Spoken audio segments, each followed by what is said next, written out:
Here's Linda sharing God's heart. Hello everyone. Thank you for coming along with us as we delve into Abraham's faith-filled walk before God.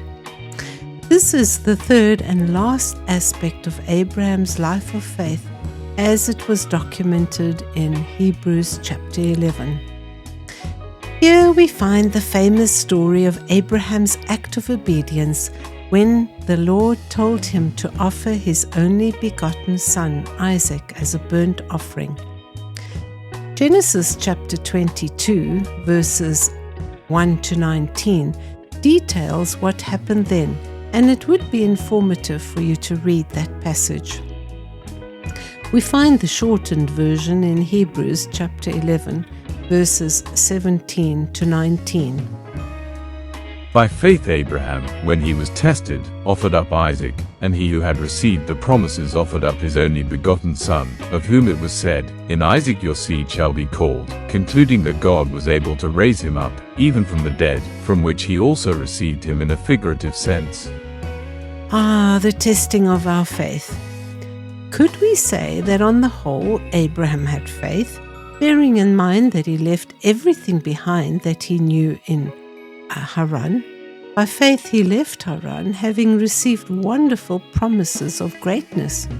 And yet the Lord tested the solidity of his faith when his huge miracle from God in the form of his beloved son Isaac was a young man. The question was, did Abraham love God more than he loved Isaac? By providing a ram to be sacrificed in place of Isaac, the Lord showed that he accepted Abraham's obedience, illustrating that he had passed the testing of his faith. And God said, "Do not lay your hand on the lad, or do anything to him, for now I know that you fear God, since you have not withheld your son, your only son, from me." What a huge assurance Abraham received that he had passed the testing of his faith. At the same time, the Lord established that child sacrifice is not ever acceptable or permissible. And I believe this is God's heart for us.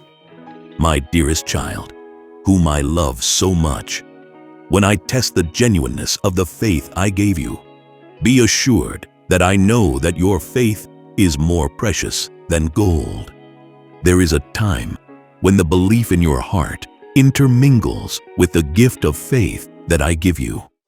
Once your belief is completely interspersed with the faith that comes from me, it then becomes your faith.